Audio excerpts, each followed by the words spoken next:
Hi, it's Sally Ann here, and today we're exploring meditation, but in a way that feels realistic, achievable, and supportive, especially for busy women who want to feel calmer, healthier, and more in control of their well-being and their food choices. So I'm pleased to be joined again by Malti Mehrish. Welcome, Malti. Thank you, Sally Ann. It's wonderful to be back. Malti was a guest on the podcast about 12 months ago for the International Day of Yoga. And our conversation resonated with so many of you. So it's wonderful to have her back. So I'm really looking forward to our conversation today. But before we dive into the questions, the common questions that so many women ask about meditation, I think it's really helpful to start with a foundation. How can we sort of set the scene for what meditation is and what it isn't? Just bring it into real life. Women at the stage in their lives where they are with a family, have responsibilities, they need something that grounds them in the moment and allows them to be authentically themselves. We grow through life being young women, mothers and nurturers, and there is a lot that we carry of the expectation of, let's say, the society, our families, the roles that we fulfill, not realizing the toll that it takes on us.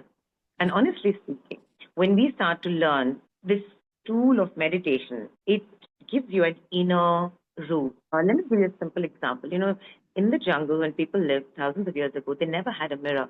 And imagine that you grew up without a mirror. And the first time you'd come across a mirror, you'd be fascinated and say, that's me. You'd like kind of look at it and look at it and gaze again. Meditation is really getting to know the inner you. For 30, 40, 50 years, 20 years, whatever, you never look inside to see who is this person. Are you just all of those things that life expected you to be? Or are you that authentic inner person who's gone through life to find herself? And meditation just reverses the gaze and lets you be who you are. So there's no longer a fear of keeping up, a fear of becoming something, a fear of getting older, not being good enough, so many things in our heads. So when we really bring it down to a level that's for everybody, in yoga we say that meditation is like a homecoming. You're coming home to yourself. Yes, yes. And thank you so much, Malti, for that, because I think too often what I hear is meditation is about having to sit still, possibly on the ground, cross-legged, and the aim is to stop the thoughts in our mind and to experience stillness of the mind. And that is not what it is. As you've been explaining, it's about an awareness of who we are, even an awareness of the thoughts that are going on in our mind. And I know myself, when I first started meditating, I didn't realize how busy my mind was. There was just so much going on in there. So is it the aim of meditation to sort of switch off those thoughts or slow them down? So let's just look at the mind. There are streams of thoughts that arise in different times, and now all of our education is on the basis of psychology, where we understand the conscious mind, the subconscious, and the unconscious. In yoga, we have a little bit more three-dimensional perspective.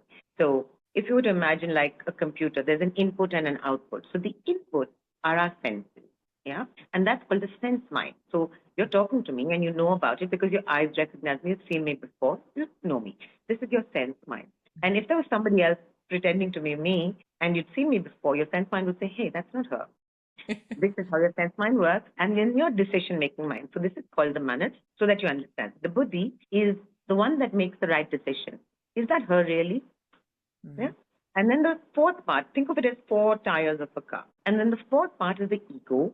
And when we talk about the ego, it's not this egoistic drive. Every cell in your body knows that it's a cell of the heart, the brain. Even when it reproduces, it becomes the same cell. So ego in the yoga perspective comes down to a cellular level where every cell knows what it is. It's a part of survival, mechanism for survival. And then we have, like on the computer, this hard disk which stores all the memories that you have from the moment you were born, the genetics of your family, the genetics of your society, the genetics of your race. So now imagine you're carrying all of this and you're trying to make a headway in your life. When you start Obviously, you'll start by shutting your sense mind down, your eyes close, and your mind goes in. But you've never shut it down. And it's been running. And even when you sleep in yoga, we say it's just like the cow ruminates. You're ruminating your thoughts. So therefore, you have dreams of something you've encountered in the day, and it comes in a different form. So you see the mind's constantly working. And if you're going to just give it a break and stop it, it's suddenly going to not shut down. So it's a natural process that you're going to be able to turn the light and look within and say, oh my God, there's so much in here. I didn't realize, you know. And so it's let's take these four parts of the mind, like rooms in the house. Sense mind connected to the thinking mind or the decision-making mind, to the ego, to the memory bank. Now, when you shut it down, all of this is going to open up. You will look in each room and say, oh my God, what is there? So it's a natural process. It's something like you have to have some pain before you get some gain, like when you start running or swimming. There is this, the muscles have to learn, and so your mind also has to learn. So meditation is essentially training of your mind. Ironically, we have educated ourselves and we have gone so far ahead with technology, but we never really have learned how to train our mind. And so when we finally decide to stop and look at what we have inside, it's like, oh my God, what am I going to do with it? That's why thoughts are a natural outcome of stopping something that's been constantly moving in the world. Think of the number of things. In a single day, it is said that you have between 50 to 70,000 thoughts. Yes. 80% of that is repetitive. So you may be able to see just the top layer like that of the sea, but there's layers and layers and layers of it. So when you're shutting it down, suddenly your vision is seeing so much more. And it's just, you know, when you start bringing it into real life and seeing nature around you, the answers are right there. When you go into the depths of the ocean, you know, you see more at the surface. It starts getting a little darker, murkier. And the murkier parts you have, you know, the more challenging things like fears. It's like if you were really scuba diving, a little thing would freak you out. A little movement would freak you out. So all deep down there within your mind it's called the waters of consciousness in yoga. And it stores everything. So you're actually now going in, deep diving, mining yourself to bring out, first, like even when you mine, you bring out all the stone, the rubble, the rock, and there is gold underneath, but you've got to make the effort to get to that point. So yes, I love that analogy of going under the water because I've not long returned from a snorkeling and free diving trip in Indonesia. And whenever I see a reef shark, I remember the first time I saw a reef shark and how fearful I was of the reef shark. Having grown up on the coast in Australia, though, we learnt to swim in the ocean and we used to have the shark alarm every summer to warn us that there was a shark. But of course, reef sharks, they're just having a look around. They can be curious, but they don't attack humans. But also, you get to see the turtles and the beautiful corals.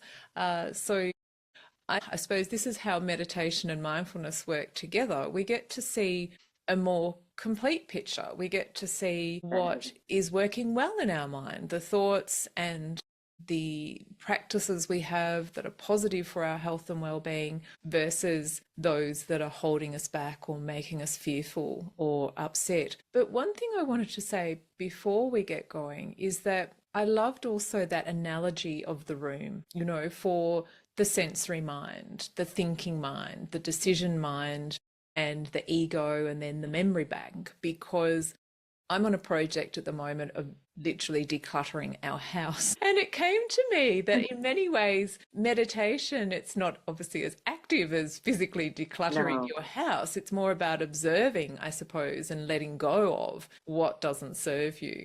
And just appreciating. The decluttering of your mind, in a manner of speaking, if you see it that way. Yes, that's exactly what I thought when you're talking about the room. So I think that's really useful. So when we talk about practicing meditation and getting to that point where we do see the beauty in the mind, for people, women and men living busy lives, how much time do people need to dedicate to a meditation practice for them to actually start to see some benefit? I think, you know, when we put pressure on the mind to do one more thing, kind of recoils. So I think if you approach it as saying that I want to be more aware and then step into this journey of meditation because that would make me a better version of myself. The approach is very important rather than thinking that I have to meditate. And I'm really going to start with this. I used to have a student who was playing tennis at an international level at the Rafa Nadal Academy. And, we started to work with how to bring this meditative awareness onto the court. And the reason I bring that in is that it's so, for me also, it was a moment of, that eureka, aha, because it was so beautiful to see this young teenage boy struggling, having all of the professional techniques right on top, right there. But where, even at that fantastic level, is that you need to be able to understand your mind, because if you don't understand it, you can't control it. And therefore, you have the tennis greats like Novak Djokovic and Serena Williams who do use these tools. So first, to set the context that it is useful. It's not a burden. It's something that's going to lighten my burden. So I think first, at the intent stage itself, realize that it's going to help you function better rather than think of it as yet another thing to do. Yes. Really important. Second is, starting from this sitting still, cross-legged, just to go back to the beginning.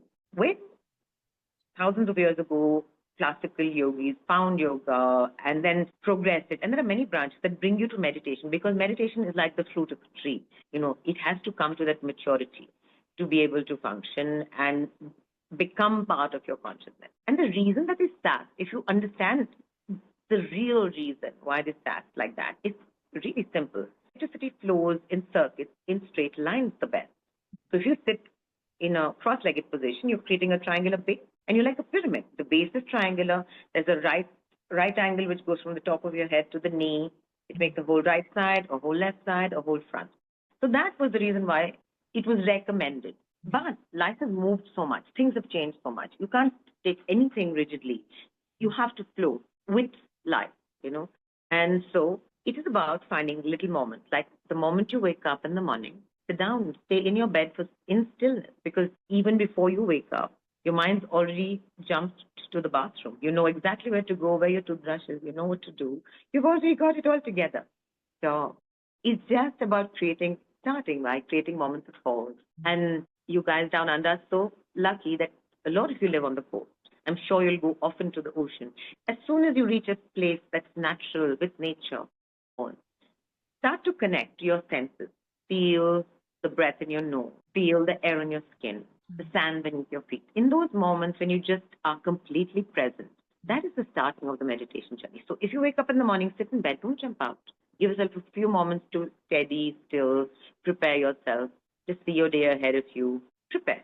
And again, when you have moments of, like, even if you're commuting, I don't know how much of commute you guys do in Australia or you drive, but if you're commuting in a subway and you did nothing, rather than just doom scroll on the net, just sit down and just ground in the moment, bring everything back into the moment instead of the hundreds of things to do and then knocking things off a mental list. So every moment that is a moment that you're by yourself without something to do, you just take pauses. And before you know it, those pauses come together and you will naturally feel the urge to sit. And that doesn't mean you can sit on a chair. The main thing is having the spine straight. Yes. And remember the energy alignment. That's it. The wisdom lies in learning the way to unbox meditation into your life. Just let it flow.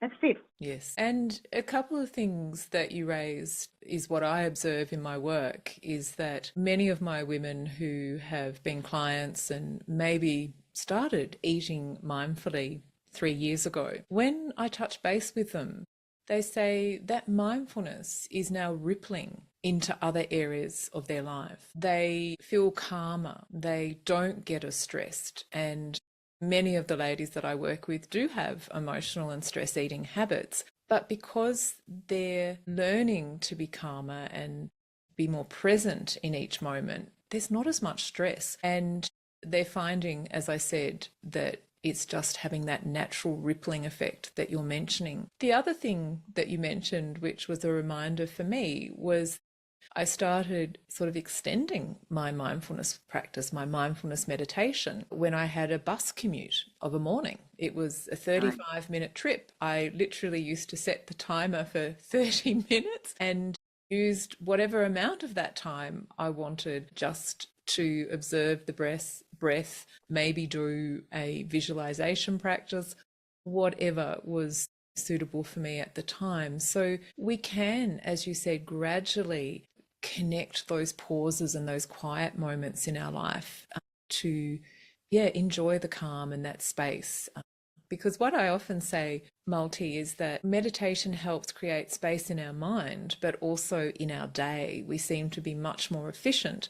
And that can be a little bit hard to understand sometimes, that we're actually asking people to stop and pause so they can be more productive, really. Sure, for sure. There's a lot of noise in our mind. It's like a buzz. And when we cut through that buzz, then there's clarity. Yeah. You know, if you had 100 things to do and you could do it over 10 days, 10 things a day, and meditation just simplifies that. Really, the benefits of mindfulness and meditation, like you said, not only have a rippling effect, because it's bringing you into the now, fear really comes from something that is either in the past or in the future. It's not in the present moment. And or having an expectation. And the process of meditation is cutting through that clutter of expectations, fears, the noise of all of that, whether it's stress eating or whether it's what's going to happen. And, we have so much in our lives, but we yet don't sit in what we have. We are always looking ahead. And all that meditation is reminding you is to come back here and, in a sense, gather yourself. Find your cup is half full, not empty. And in that fullness, you get a renewed sense of improvement in the mind, in the way you function. So if you had a light and it dissipated in every direction, now that same light becomes a laser and it can be used for so many things. It's similar. Your mind is an energy. And the more you dissipate it, the less useful it is for you. And it affects you the more. Yes, it's like, as they say, we have a saying here in Australia, spreading yourself too thin, trying to do too many things, and we're not as effective because, we just don't have the power to do that. And it can get overwhelming when we get into that situation. Yes, that's true. And so it's, like I said, there's always time. It's just that we think we don't have time. It's just reverse the perspective. And you can only reverse the perspective when you look at this perspective and say, "It's a moment, what am I doing?" Yes. And that only happens when you pause. So it all adds up. It's not like you have to sit for half an hour every day at 6 p.m. or 6 a.m. It's just pausing and creating those little moments. And that cascades into your life. It ripples and flows. And it just opens you up into a blossoming. And it is a journey. It's not meditation in the moment. It's little dots joining up, and it's a tapestry. You've got to let the beauty come up, because the beauty is not just outside in achieving. The beauty is within, because in yoga there's a concept of completion. Life is about finding inner completion. And when you're done with the outer world, because when you're a student, you need to still go out there, study, prove yourself, hold up, become effective in society, have a family, children, and then that circle is complete. So when you're done, are you empty? No, you're not. You're full of experience. And it's like you've distilled yourself into fine wine. So that's, coming into your own golden life. Yes.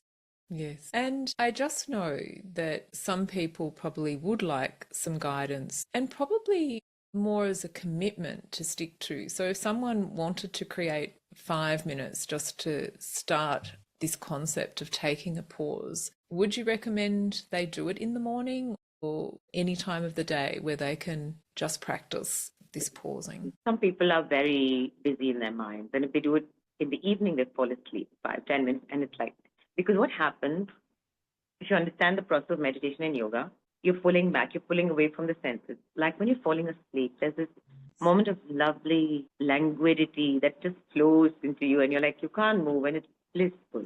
Now we're trying to expand that feeling. That's really what we're doing. I'd like to first break it up into how we go into meditation. So first is that disconnection from the senses.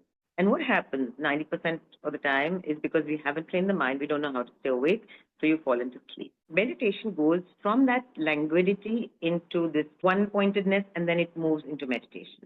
So it's a descent of consciousness. So the first is like moving out of the pull and the gravity of the senses into this state.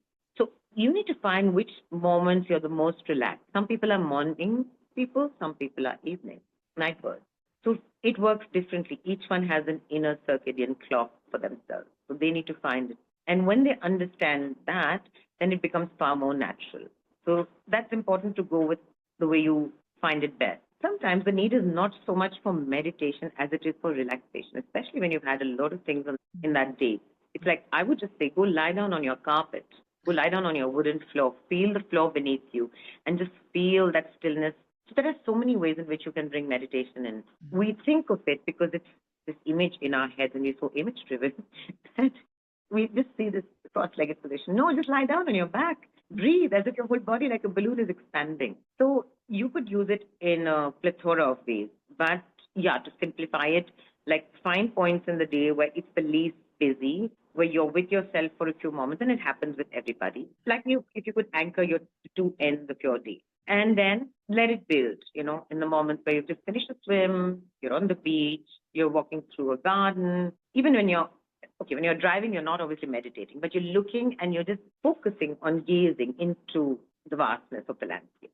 So each moment, each activity that you do can be, like you say, mindfulness. Yeah. Eating, even with eating, when we talk about eating, so often we just shovel food in. We don't smell it, we don't feel the texture. So it's really about reducing the acceleration of the mind. So you could do it in so many ways. And as you start slowing down, like I said, it's a natural outcome that you will want to sit in quietness. You could sit in your room as the sun goes down and not switch on the light. That's also meditation. It's not that you have to follow a script. You have to follow your own beat, your own drum, and find the stillness within. Really like that. Yes. So many people, I think, listening would be aware of a breathing meditation, for example. So the breathing meditation is perhaps just noticing the air coming in or out of the nose. If someone doesn't know how to quieten their mind, is that a reasonable place to start, Malati? Perfect place to start, because even the Buddhists do breathing meditations. Many cultures use the breath, because when we look at it from the right perspective, it is said that the universe flows into you through the breath, and you connect back to the universe through the exhale breath. So you inhale, the universe is flowing in, and as you exhale, you're connecting back. That's your soul. And that's why it's so powerful. Life ceases in a few seconds after you stop breathing. Yes. So it's really the basis of life. And breath, therefore, is the most powerful way to start your meditation journey, wherever you can notice your breath. And if we bring this into a totally modern-day scientific perspective, the breath is responsible for the kind of brain waves that you generate in your brain. There are 4 types of brain waves: alpha, beta, delta, and theta. We're trying to create alpha waves, which brings you to the point of sleep, dropping off to sleep. And therefore, when you start to focus on the breath, think of what's happening. All the energy of the mind that was on these senses, ears, taste, touch, whatever, it's all coming into one funnel. And so you're pulling these various streams into one singular thing. And that's why it's so meditative. It's the most powerful way. It can go very deep. And it's actually in yoga, we breathe through the spine. You can be aware of the breath in the nostrils, again in a triangular shape, so many passages. And you can go to the depths of your being. It's literally like scuba diving, and the breath is your oxygen tank. It's taking you down, and you're surviving in the depths because of the breath.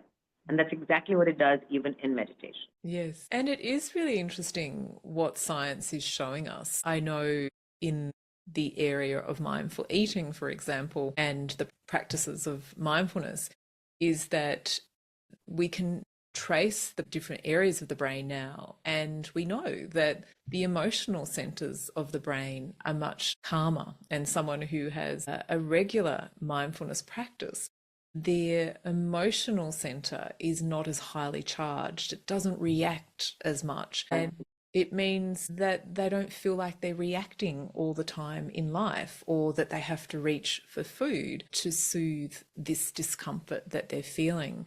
And I think also what I find interesting, and in my own practice I explore it as well, is this ability to sit with something that's not comfortable. And that certainly has come out of the research in emotional and stress eating as well. that as the participants in the research study progress their mindful eating practices, they're able to pick up on, oh, I'm feeling a bit stressed, or I'm feeling upset, or I'm feeling angry.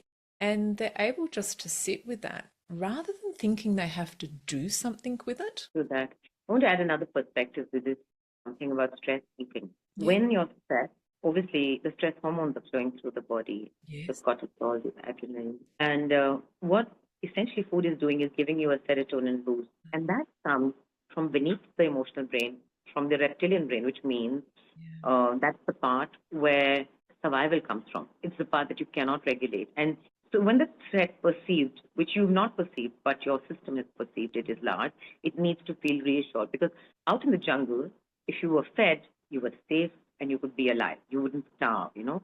So as we've moved into more urban environments, that programming hasn't gone anywhere. And so let's overlay that. So you have, it's called the reptilian brain, and you have the emotional brain like we were talking about it. Now, when we regulate the breath, calming not just the emotional brain, we're also calming the deeper brain, reptilian brain down.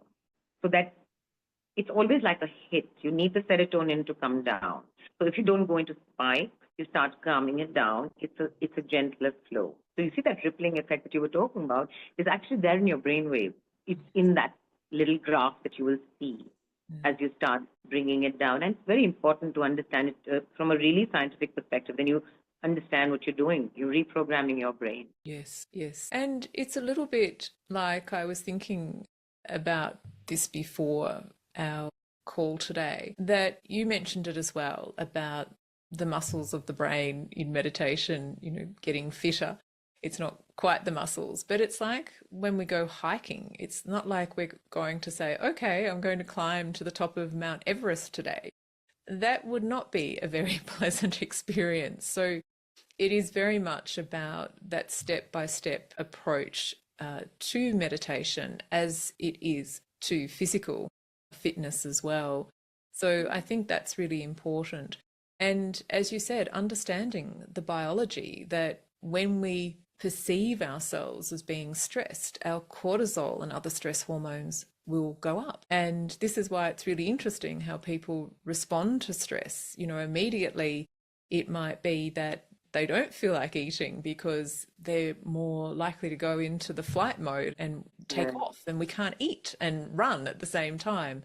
But in chronic stress, if we're continually reacting, then that's overridden, and that's when we can start reaching for food. We feel hungrier and want food to soothe us. So it is really interesting. We will react differently at different times as well. And I know myself, a few years back when we had the bad bushfires here, I think it was around 2019, I realized after a couple of days, I was at home here by myself, there was fires at a safe distance at that time in 3 directions, and I realized I was walking that fine line of being vigilant but also being anxious, and I realized I hadn't really been eating much for 3 days. And again, that's where the mindfulness helps us to see those changes in ourselves more readily and say, okay, what's going on here and what can I do to actually start rebalancing myself so I'm feeling better and I'm feeling well. So your mindfulness is really a friend, Malti, isn't it? If someone was saying, I don't have time to be more mindful, what would you suggest? I'd ask them first, is being mindless better than being mindful? Truly, is being mindless better than being mindful? Yeah. Yeah. That's a powerful one. It's really in the moment, because when you're mindless, you're kind of just throwing yourself at life. Yeah. Yeah. And you're allowing life to throw its You around.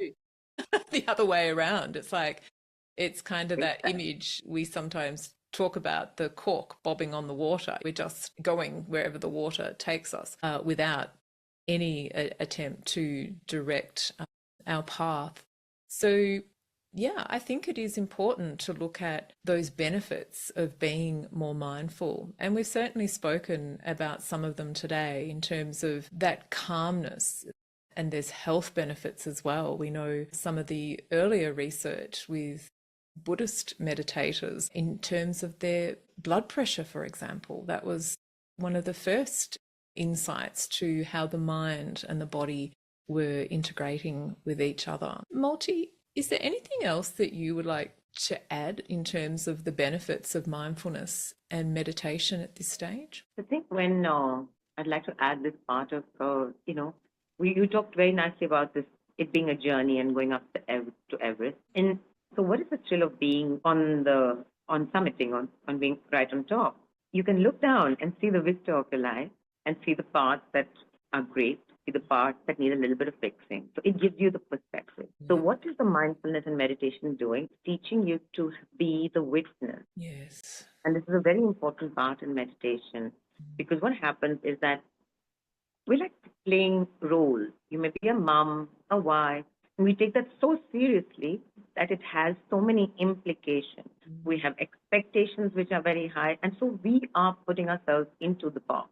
When you step back for a moment and you are able to see that, you know when you're right, you know when you're wrong, you know when you need to step off a bit. So there are so many multifold benefits of being mindful and meditating. And I see that change with the younger people. A lot of younger people understand that they need to stop this internet draining them completely, So because they are living in a far more mind challenged environment. Yes. Like my son, he's working, he's got the TV running, and he's got music playing. And I'm asking him, which one is really has got your attention? He says, Mom, this is how we work nowadays. And I'm like, wow. Yeah. It's like you're multitasking, and in each of those there are multiple. So it's like just enormous. Yeah. Whole point of meditation is you're pulling all of that back in, you're being more aware. You know whether this is for you, it's not for you. And so it extends from the simplest choices you make to how you perceive your life. It has a wide-ranging effect. For example, we talked about health. 150 years ago, how many people really took blood pressure medicines? Because perhaps they never needed to. They lived in the natural rhythm. But now there are people on lifetime of medication, and in many ways, meditation brings you back to realign in such a way that your nervous system, your circulatory system, your hormonal system start working. And the other thing is, because of so much technology, the hormones are getting really out of whack. It's constant engagement. So the melatonin doesn't come on because you don't sleep early enough. Generally by 12, you should be deep asleep so that in that phase, melatonin is replenished. So when we're out of the natural rhythm and then we're constantly engaged in a mental world where your body physiologically is not ready, there's a toll. And the only way, and therefore there's like sleep issues. Again, meditation here can be great because it's teaching you the skill of switching off, of not carrying what you had in the day into your night and into your sleep. It's untold benefits if you really take it as a small but immensely powerful tool. Yes, it is. It really is. And I can only speak of my own experience and that of my clients as well. And as I said, it is the other aspects, I think, of mindfulness as well, which you've touched on in terms of being the witness or the observer of your mind. And that's a very powerful part of mindfulness, but also that element of curiosity, which allows us to be engaged with what's going on in our mind or in our life without judgment. And many of my clients say too, the other aspect that's very powerful with a mindfulness approach is that self-compassion, that you can actually be kind to yourself. And that is very powerful too. The irony of all of this is when we're so out there in the world, we're actually being so harsh on ourselves. The more we get upset with somebody, being harsh on ourselves. And this really, everybody knows Mahatma Gandhi, and this whole thing about non-violence, it's one of the observational, foundational practices in yoga where we talk about non-violence. And that's not hurting because it's compassion for yourself. When I hate somebody or I'm angry with somebody, inside of me, I'm hurting myself. And that's really the biggest thing. And when you recognize it, oftentimes you don't recognize it and you just carry it along for years. That witnessing will shine that light, and in that moment you realize, hey, I've been carrying this resentment, these grudges. It's cleaning up. We bathe every day, but we never think of how we're going to clean this mind. So we're carrying dross and negativity of years and years within ourselves. Yes. So the small thing. But they so affect us so much. That's right. And that's where that discussion earlier, where we were talking about, yeah, decluttering the mind, we kind of keep coming back to that, don't we? It's been really helpful and I'm sure reassuring to have this conversation because we've really blown away a few myths, I think. And meditation is not about having that perfectly still mind. It's more about being aware of what's going on in our mind and gradually doing that decluttering process. And it doesn't have to be something that is an extra thing on your to-do list. As you explained, it can be, we can take pauses throughout our day at times where we know we have the energy to do that and we're going to benefit from taking some stillness into the rest of our day. And I think something we haven't talked about is if people wanted to have some guidance around meditation, if they wanted to develop a deeper practice, do you suggest that they do get some support and guidance for that? It would be indeed helpful once you are clear that you can commit a bit of time for it. The Buddhist meditations are very good. The yoga meditations are very good. So choose wisely. It's, something that has some wisdom backing it. Like Buddhism goes back how many thousands of years? Versus a new age meditation, which will have effect, but we don't know how far. Just be wise with the kind of program, practice that you choose, because it's like when you need to study, you need a textbook of sorts.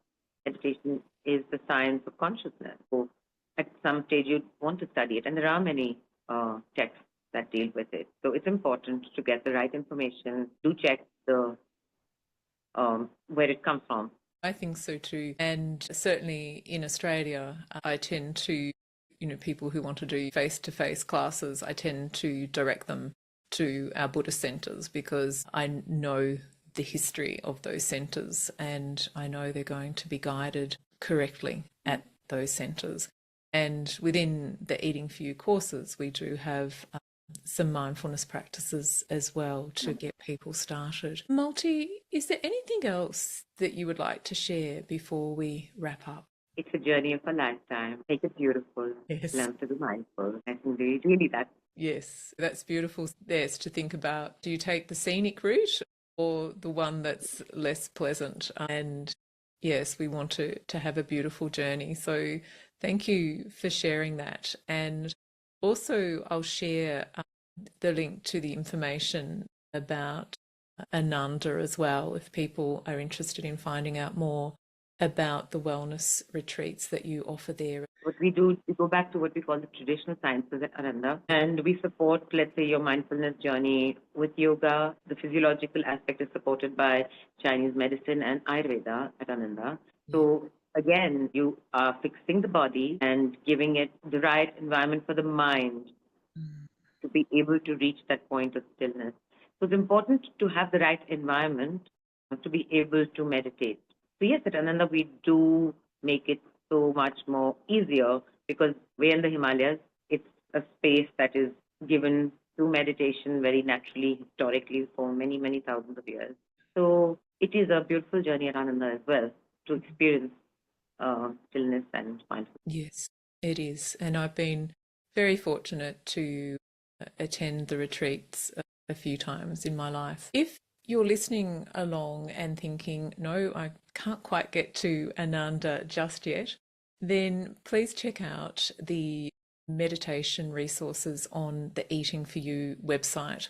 In the Health Hub, we have some blogs and also podcast episodes. So I'll make sure there's a link to the Health Hub for you to explore. If emotional and stress eating is of a concern to you, then please reach out as I offer a free call and a link to my calendar is also included. This brings us to the end of season 7. After a 3-week break, we return for Men's Health Week with Men's Health Wellness Coach, Harvard Teaching Fellow and author Jeffrey Segal. What we will be discussing will be of relevance to women as well. Please use this break in our podcast to catch up on or revisit old episodes and explore the Health Hub. Malati, thanks again for being with us today, and I do look forward to reconnecting with you again on the podcast. Yes, I think each time we meet, we go a little deeper. Last time we started with Yoga Day, and this time was a lovely deep dive into meditation itself. Yes. It was Yes. a beautiful episode. Yes, and I'm sure, as I said earlier, it's going to be of great benefit to everyone who listens. So if you have been listening along today and you've enjoyed this episode, please let us know and share it on your social media pages. You have been listening to the Eating For You podcast with Sally Ann Pisk. If you are looking for additional support to enjoy a lifelong way of healthier eating, then join me in a free 30-minute call to see if our approach is right for you. I have included the link to book an obligation-free call in this episode's notes.